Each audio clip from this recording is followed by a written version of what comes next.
नमस्कार विद्यार्थ्यांनो, स्वागत आहे तुमचं आपल्या IIBMS गाईडवरती. विद्यार्थ्यांनो, आपल्याला आज सेकंड इयरचा थर्ड टॉपिक म्हणजेच रसविचार, ज्याच्यामध्ये रसच्या संदर्भात दिलेले सर्व घटक आपल्याला या ठिकाणी बघायचे. विद्यार्थ्यांनो, जे तुम्हाला फर्स्ट टर्मला दिले ना द्रव्यगुण मध्ये, पेपर 1 मध्ये ते दिले रस, गुण, वीर्य, विपाक, द्रव्य, प्रभाव, कर्म. या गोष्टी तुम्हाला पेपर 2 मध्ये खूप कामाला येणार आहे. जर तुम्ही इथं पेपर 1 जर चांगला परफेक्ट केला, त्याचे गुण, द्रव्याचे, त्यांचे विपाक, वीर्य, रस समजून घेतले चांगल्या प्रकारे, तर तुम्हाला पेपर 2 मध्ये जेव्हा तुम्ही द्रव्य डिटेलमध्ये बघणार आहेत, जवळजवळ 100 द्रव्य तुम्हाला पेपर 2 मध्ये दिलेले आहेत, त्यावेळेस तुम्हाला इझिली समजून जाईल की रसवीर्य विपाक काय असतं, त्यांना कसं हँडल करायचं असते. पेपर 1 मध्ये तुम्हाला दिलेलं आहे. ठीक आहे विद्यार्थ्यांनो, आपण चालू करू रसविचार. याच्यावरती क्वेश्चन कसा विचारला जातो मी तुम्हाला सोबत सोबत सांगत जाईल. पहिले बघा त्याची निरुक्ती. रस्यते आस्वाद्यते इति रस, म्हणजे आपले जे जीभ आहे ते काय आहे, एक रसनेंद्रिय आहे. त्याच्याद्वारे काय करतोय आपण, रसेंद्रियाला किंवा रसेंद्रियाचे अधिष्ठान असलेल्या जिभेला जो विषय समजतो, त्याचा आस्वाद घेता येतो, तो रस. म्हणजे आपल्या जिभेला काय आस्वाद घेता येतो, जो आस्वाद आहे तो विषय समजतो, त्याला म्हटलं या ठिकाणी रस. आता आपल्याला षडरस बघायचे, मधुर, आम्ल, लवण, कटू, तिक्त, कषाय. आता त्यांचे अर्थ पण दिलेत मी मराठीमध्ये. मधुर म्हणजे गोड, आम्ल म्हणजे आंबट, लवण म्हणजे खारट, कटू म्हणजे तिखट, तिक्त म्हणजे कडू, कषाय म्हणजे तुरट. ठीक आहे. आता आपल्याला पंचभौतिकत्व बघायचंय, कारण या सगळा खेळ हा पंचभौतिकाचाच आहे रसांमध्ये. याच्याद्वारे तुम्ही त्यांचं गुण काढू शकता. पंचभौतिकाद्वारे त्यांचे गुरुवादी गुण, शारीरिक गुण सांगू शकता. त्या गुणांवरून तुम्ही त्यांचं दोषज कर्म सांगू शकता. इतर गोष्टी पण तुम्ही वीर्य, विपाक गोष्टी काढू शकता. त्यामुळे तुम्हाला रसांचं पंचभौतिकत्व पाठ असणं गरजेचं आहे. तुम्हाला जर हे पाठ होत नसेल एवढं, तर तुम्ही डायरेक्ट श्लोक पाठ करून टाका. शांब अग्नि शांभू तेज खवाय व अग्नि नील अनिले दैवल्वने क्रमाद भूते मधुरादी रसोद्भव, हा त्याचा श्लोक आहे. त्या श्लोक मध्ये सरळ सरळ तुम्हाला दिलंय, शांभ म्हणजेच पृथ्वी आणि जल, हे कशाचा आहे, मधुर रसाचा आहे डायरेक्टली. त्यानंतर आम्ल रसाचं काय, पृथ्वी आणि अग्नी, पृथ्वी आणि अग्नी. त्यानंतर काय दिलंय, लवणचं दिलंय जल आणि अग्नी. परत बघा, जल आणि अग्नी. ठीक आहे. त्यानंतर कशात दिलंय तुम्हाला, कटुरसाचं दिलंय अग्नी आणि वायू, तेज आणि वायू. ठीक आहे. त्यानंतर काय दिले तुम्हाला, तिक्तचं वायू आणि आकाश, ख आणि वायू. ठीक आहे. आणि कशाचं दिले, पृथ्वी आणि अग्नी. हे तुम्हाला सर्व या श्लोक मध्ये दिलेलं आहे. त्यापेक्षा तुम्हाला श्लोक होत नसेल तर हे पाठ करा, हे नसेल होत तर श्लोक पाठ करा. पण तुम्हाला इम्पॉर्टंट आहे, मधुर रसाचं पंचभौतिक संघटन काय आहे, पृथ्वी आणि जल आहे. त्याच्यामध्ये आम्लचं काय, पृथ्वी आणि अग्नी आहे. लवणचं काय, लवण म्हणजे कसं, खारट. आता खारट खाल्लं तुम्ही, मीठ जर खाल्लं तर तुमच्या तोंडामध्ये पाणी सुटतं आणि प्लस दाह पण होतो, त्याच्यामुळे अग्नी म्हटलंय. कटू म्हणजे कसं, या ठिकाणी तिखट. तिखट कसं असतं, ज्याच्यामध्ये अग्नी पण आहे आणि वायू पण आहे. तिक्त, तिक्त म्हणजे कसं, कडू, ज्याच्यामध्ये वायू आणि आकाश आहे. कषाय, कषाय म्हणजे कसं, तुरट. तुरटमध्ये पृथ्वी आणि वायू हे दोन घटक महाभूत आपल्याला बघायला मिळतात. आता रस आणि अनरस समजून घेऊ. रस म्हणजे काय, लगेच व्यक्त होतो. आपण एखादा ज्या सबस्टन्सचा आस्वाद घेतला, त्याचा जर आपल्याला लगेच रस समजतो, चव समजते, त्याला रस.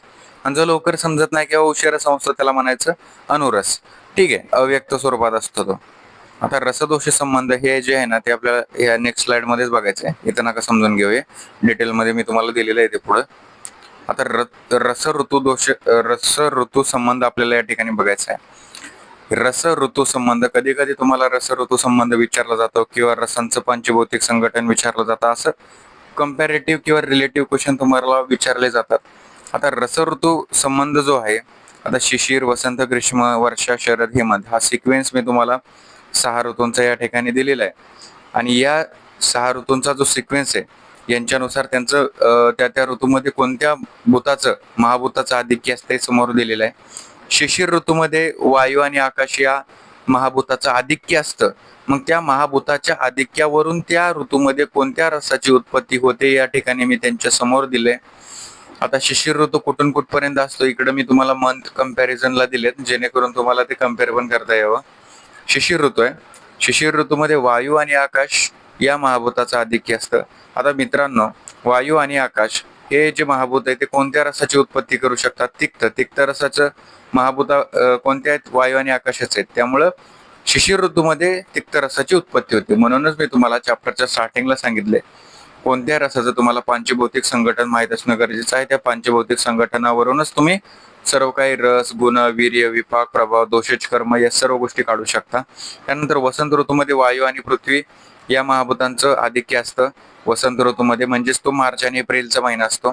म्हणजे त्याच्यामध्ये वायू आणि पृथ्वी हे कशाचं महाभूताचं संघटन आहे, तर कषाय रसाचं. म्हणजे कषाय रसाची उत्पत्ती वसंत ऋतूमध्ये होते. ग्रीष्म ऋतूमध्ये अग्नी आणि वायूचं महाभूताधिक्य आहे, म्हणजे कठोर रसाची उत्पत्ती होते.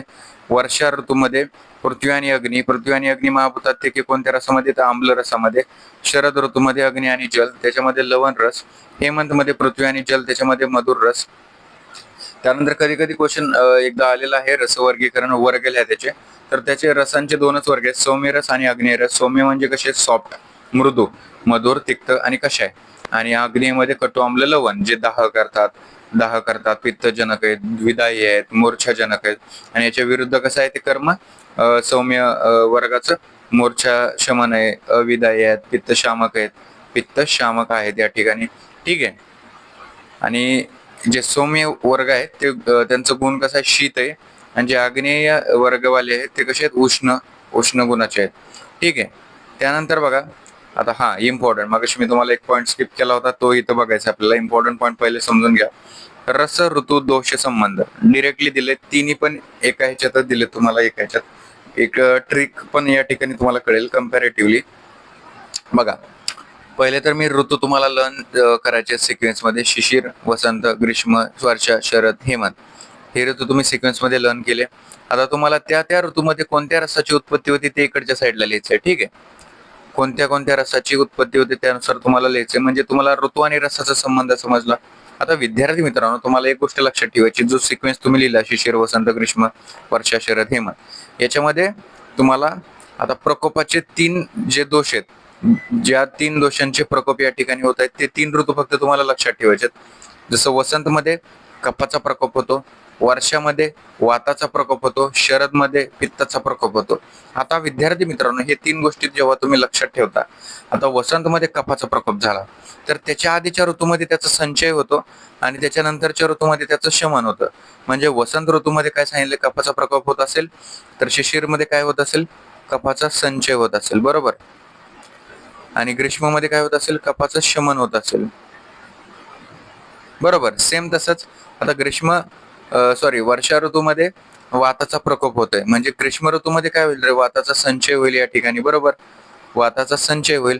आणि वर्षा ऋतूमध्ये वाताचा प्रकोप होतोय, म्हणजे शरद ऋतूमध्ये वाताचं काय होईल, शमन होईल, वाताचं शमन होईल.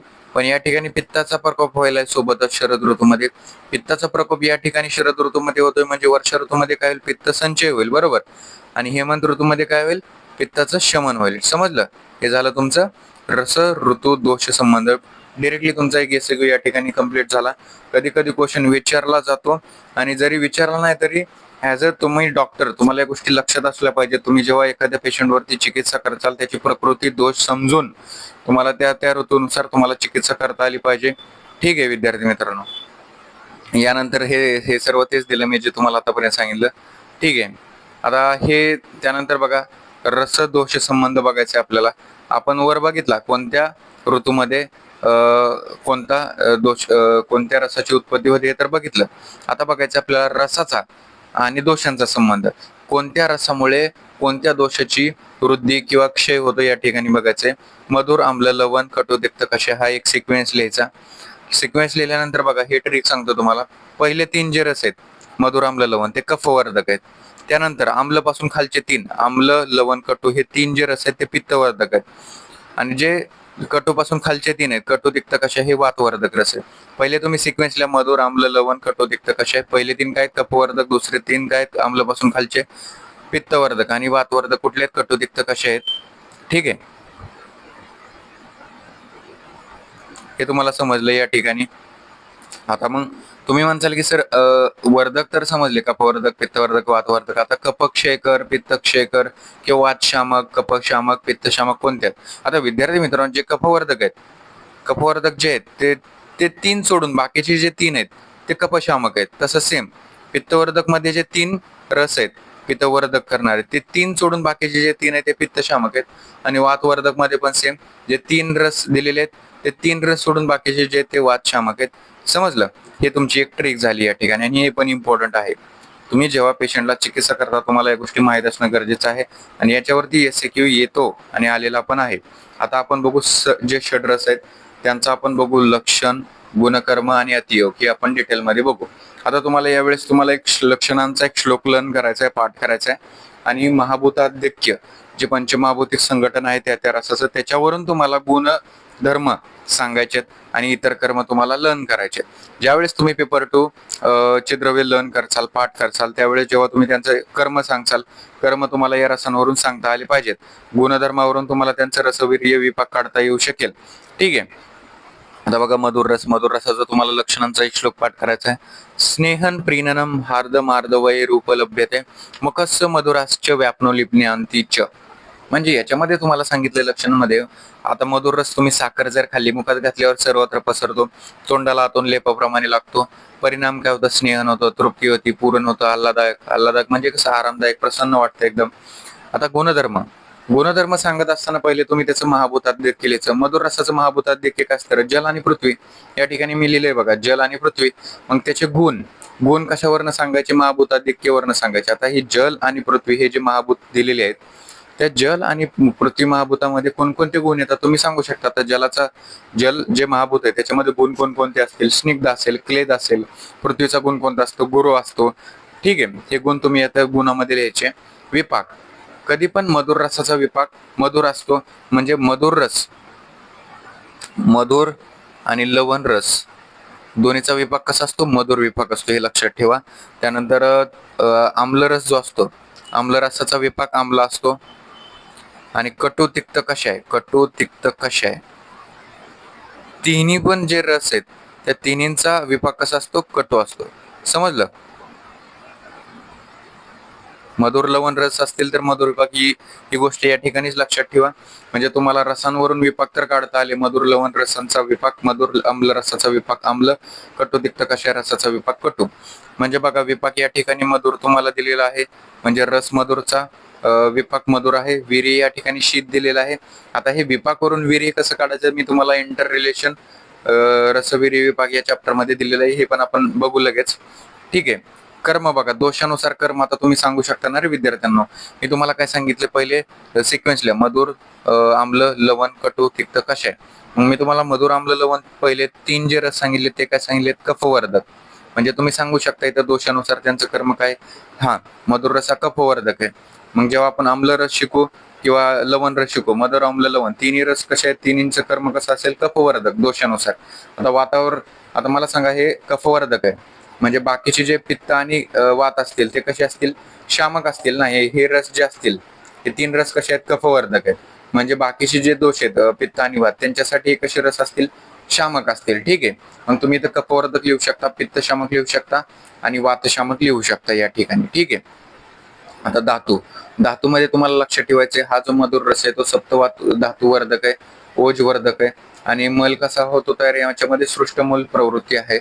त्यानंतर इतर कर्म तुम्हाला बल्य लिहायचंय. बल्य म्हणजे काय? सप्तधातू वृद्धिकरमुळे त्यांच्यामध्ये बल उत्पन्न होतं. वर्ण्य, रक्तपित्ताचे प्रसादन झाल्याने वर्ण्य तुम्हाला येतं. विषग्न म्हणजे विषाला हरण करतो, कारण तो ओजवर्धक आहे ना. ओजवर्धकाचे गुण कसे असतात? विषाच्या विरुद्ध असतात. मग ओजवर्धक असल्यामुळे विषाच्या हरण करतो म्हणून त्याला विषग्न म्हटलंय. तृष्णा दाह शमन आहे. त्वक केशचे हे करतो. शींतनाशक आहे. शींतनाशक म्हणजे काय? धातूंची झीज भरून काढणार आहे. संधानकर आहे, प्रल्हादन आहे, कृमिकर आहे. या सर्व गोष्टी त्याच्या इतर कर्मामध्ये तुम्हाला लक्षात ठेवायच्यात. आणि जर याचा अति वापर केला, ह्याला अतिमध्ये सेवन केलं कशाला? मधुर रसाला, तर काय होऊ शकतं रे? आता स्थौल्य येऊ शकते, ओबेसिटी, अरुची येऊ शकते, अग्निमांद्य येऊ शकते. कारण या ठिकाणी कफदाशू डिरेक्टली वाढतोय ना.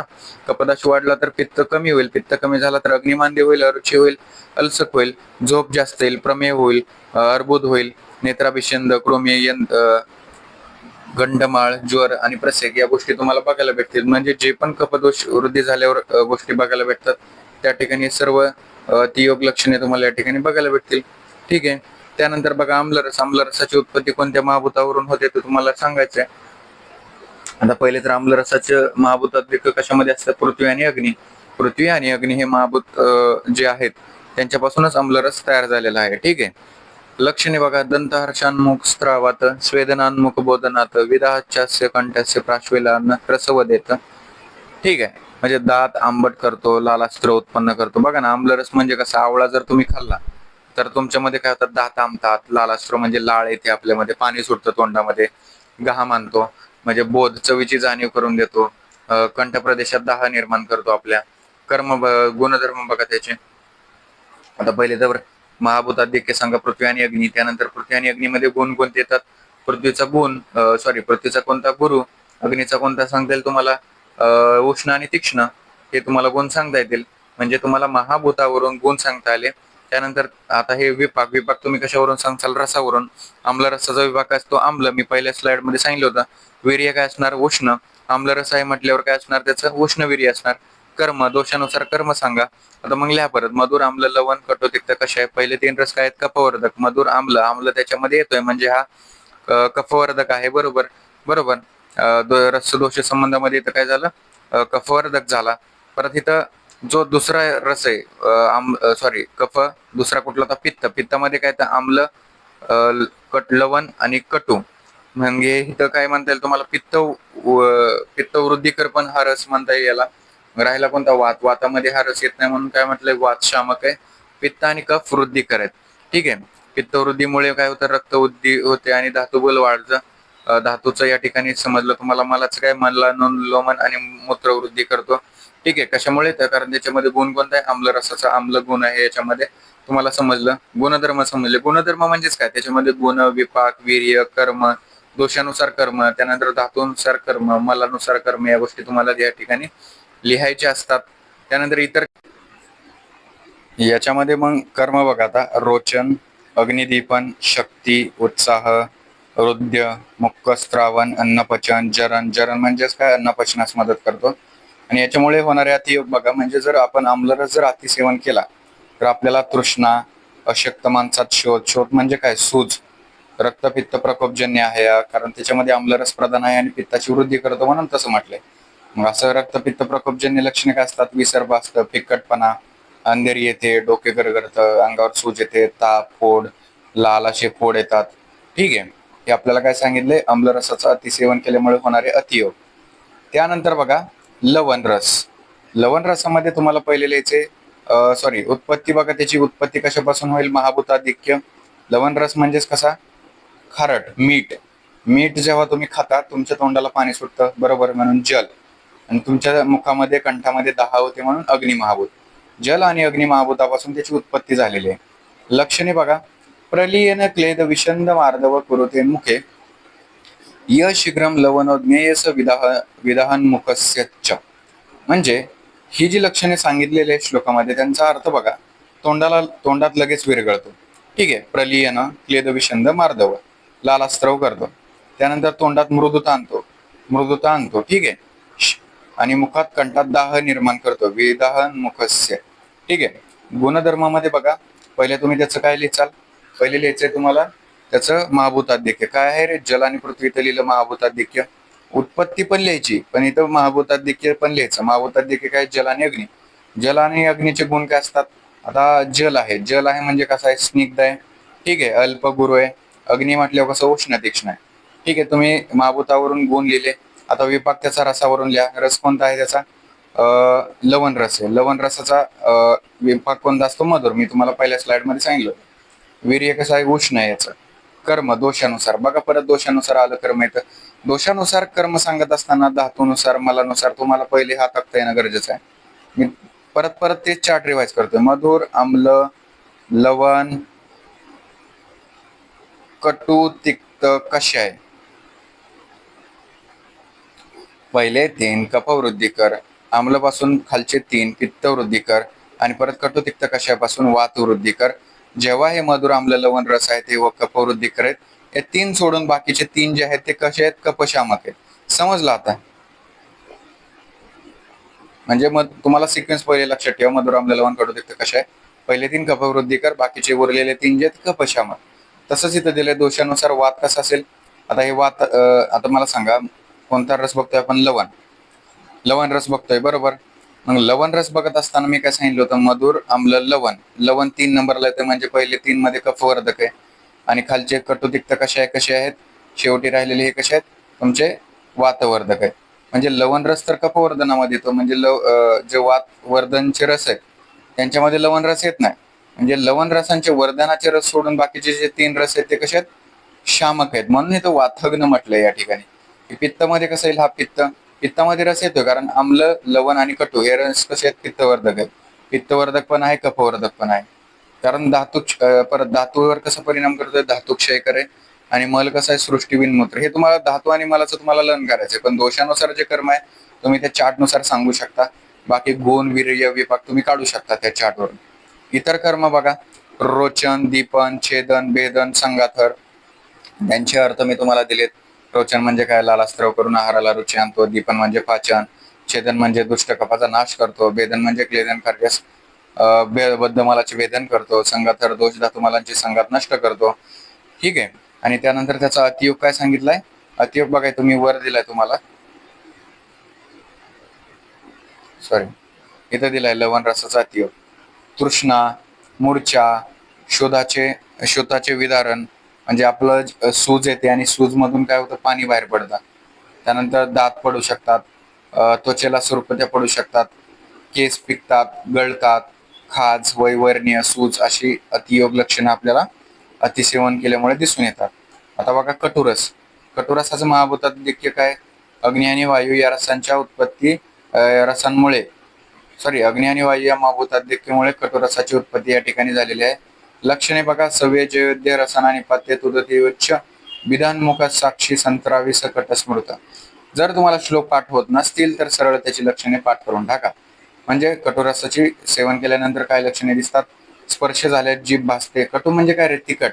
तिखट खाल्ल्यावर काय होतं, जीभ भासणार. आपल्या मुखातून, नासातून, नेत्रातून काय होते, आग होते आणि पाणी येतं. विध म्हणून हे सांगितले, विध हन्मुखन साक्षी, संस्त्रावी, सकट, स्मृता. हे तुम्हाला त्याच्यामध्ये सांगितलेलं आहे लक्षणांमध्ये. गुणधर्मामध्ये महाभूतात देखील या पहिले काय आहे, कटुरसाचं काय सांगसाल तुम्ही आता, त्या महाभूताने आता बघ त्याच्यामध्ये बघा, गुणधर्मामध्ये महाभूतात देखील काय आहे याचं, तर याच्यामध्ये आहे अग्नी आणि वायू. अग्नी आणि प्लस वायू. अग्नीचे गुण कोणते आहेत, उष्ण आणि तीक्ष्ण. आणि वायूचे कोणते आहेत, लघु आणि वृक्ष. विपाक कसा असतो रे कटुरसाचा, कटुरसाचा विभाग कटू असतो. कटुतिक्त कशा आहे, तिन्ही रसांचा विभाग कटू असतो. वीर्य, उष्ण याचं कर्म दोषानुसार सांगा. शेवटचे जे 3 रस आहेत कटु, तिक्त, कशा आहे, हे तिन्ही पण रस कशा आहेत रे, वात वृद्धिकर. म्हणून इथं वातकर म्हटलंय. म्हणजे बाकीच्यांसाठी ते कशा आहेत, पित्तकर. पित्तकर पण गुण येतो बरं का, मी सांगितलं होतं मधुर, आम्ल, लवण, कटु, तिक्त, कशा आहे. आम्ल, लवण, कटु हे 3 जे रस आहेत पित्तवृद्धिकर आहेत. त्याच्यामध्ये कटु पण येतोय म्हणून इथं पित्तकर म्हटलंय. ठीक आहे. आणि बाकी कफहर, धातूंचा काय करतो, अक्षय करतो. मलाचं काय करतो, मलावरोध करतो. त्यानंतर इतर कर्म बघा, त्याचं मुखाचं शोधन करतो, अग्नीचं दीपन करतो, आहाराचं शोषण करतो, व्रणाचं शोधन करतो. व्रणाचं शोधन म्हणजे काय, व्रणातील दोष, स्त्राव यांचे गुणाद्वारे शोषण करतो. आणि कफग्न क्लेदन कार्य करतो. कुष्ठग्न, कुष्ठाचं हरण करतो. म्हणजे कफग्न व क्लेदनामुळे कुष्ठग्न येते, त्यांचं काय करतो, तो हरण करतो. ठीक आहे. ज्यावेळेस बघा तुम्हाला महाभूताधिक्य दिलं जातं ना, त्या महाभूताधिक्य दिल्यावर त्यांच्यातील प्रमुख गुण तुम्हाला हे लिहायचे असतात. वायू महाभूताधिक्य असेल तर वृक्ष, लघु. तेज असेल तर उष्ण, तीक्ष्ण. जल असेल तर शीत आणि स्निग्ध. पृथ्वी असेल तर गुरु. ठीक आहे. आकाशात असेल तर काय सांगचाल अजून, याच्यामध्ये पण लघु असतं. त्यानंतर बघा याचं तिक्त गुण, तिक्त रस. तिक्त रसा मध्ये काय येतं आपल्या, तिक्त रस जर पाहायला गेलं तर तुम्हाला सांगता येईल याच्यामध्ये गुण कोणकोणते असतात, लघु, उष्ण, वृक्ष हे त्याच्यामध्ये गुण आपल्याला बघायला भेटतात. महाभूतात देखील काय सांगता येईल रे मग तुम्हाला, उष्ण आणि उष्णावरून तर अग्नी सांगता येईल, बरोबर. आणि तिक्त म्हणजे कसं, कडू. कडू मध्ये काय असतं रे आपल्या, तुम्हाला सांगता येईल. आता इथं बघा, हे तक्ता तुम्हाला पाठ त्यासाठीच करायचा आहे. मी तुम्हाला बऱ्याच वेळा हे का सांगतोय, ही तक्ता तुम्हाला पाठ करायचा आहे म्हणजे करायचा आहे कोणता, पहिल्यांदाच दिलेला. मधुर, आम्ल, लवण, कटु, तिक्त, कशा आहे. आपण रस कोणता बघतोय, तिक्त. तिक्त म्हणजे कसा, कडू. वायू आणि आकाश या ठिकाणी तुम्हाला दिलेले आहेत. वायू आणि आकाश आपल्याला महाभूतात देखील या ठिकाणी दिलेला आहे. मग आपण सांगताना इथं काय सांगू शकतो, तिक्त मध्ये काय सांगू शकतो, वायू आणि आकाश. सॉरी, इथं अग्नी केलं मी, वायू आणि आकाश.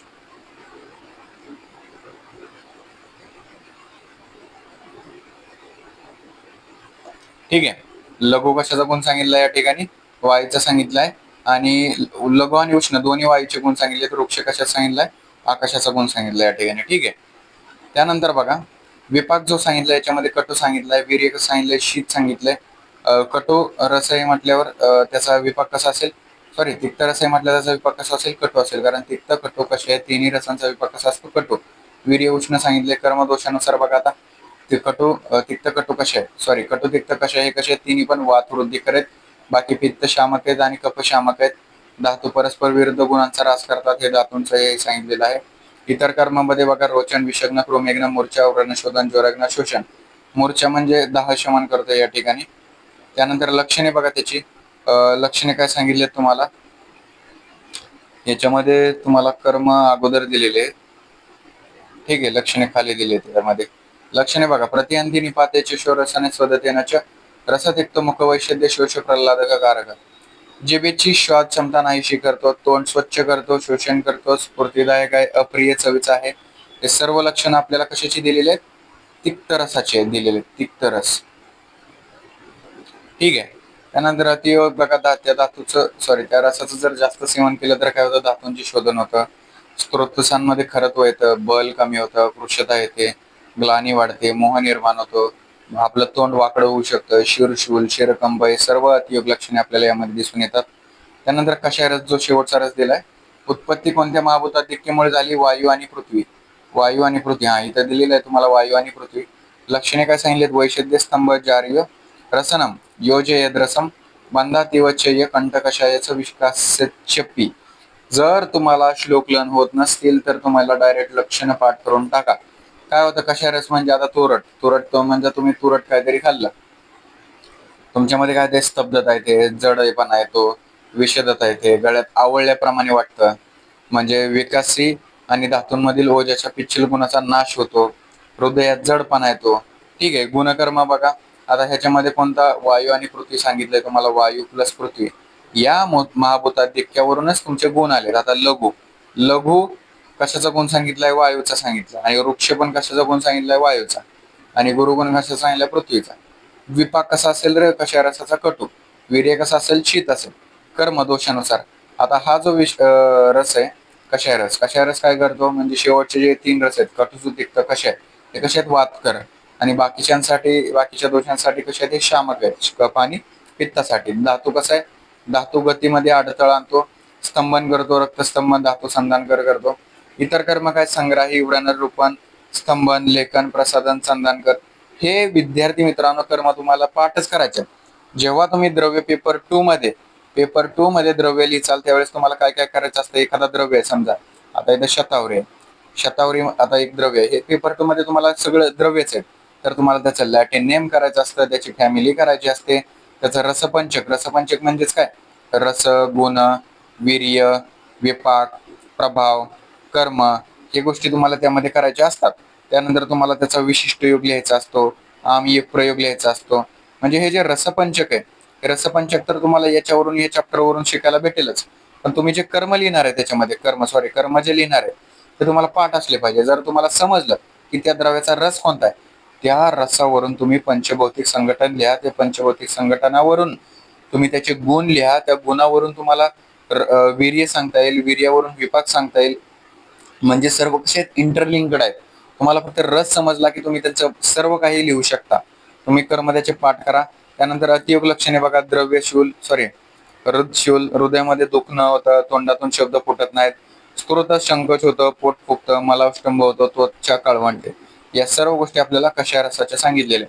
ठीक आहे, आपण आज हा सर्व रस टॉपिक बघितला. याच्यामध्ये काय इम्पॉर्टंट आहे हे सर्व मी तुम्हाला सांगितलं. क्वेश्चन कसा आहे तो विद्यार्थी मित्रांनो, षड रसामधले एखादा रस उचलतात, मधुर रस किंवा आम्ल, तिक्त, कटू कसे एखादा रस उचलतात, त्याचं तुम्हाला काय लिहा म्हणतात, लक्षण लिहा, गुणकर्म लिहा, अतियोग लिहा. त्यावेळेस तुम्हाला कसं लिहायचं हे सर्व सांगितलं आहे एका सिक्वेन्सनुसार. हे इम्पॉर्टंट पॉईंट मधले हे 2 पॉईंट लक्षात ठेवा, रस ऋतू दोष संबंध आणि रस दोष संबंध. ठीक आहे, हे 2 पॉईंट तुम्हाला लक्षात ठेवायचे. आणि सगळ्यात महत्वाचं म्हटलं तर हे पंचभौतिक संघटन, ज्याच्याद्वारे तुम्ही सर्व काही काढू शकता. तर विद्यार्थी मित्रांनो हा एकदम जो 3rd टॉपिक होता आपण सर्व कंप्लीट केलेला आहे. इम्पॉर्टंट पॉईंट्स मी तुम्हाला या ठिकाणी सांगितलेले आहेत. असाच एक नवीन टॉपिक आपण घेऊया नेक्स्ट लेक्चरमध्ये. Thank you very much.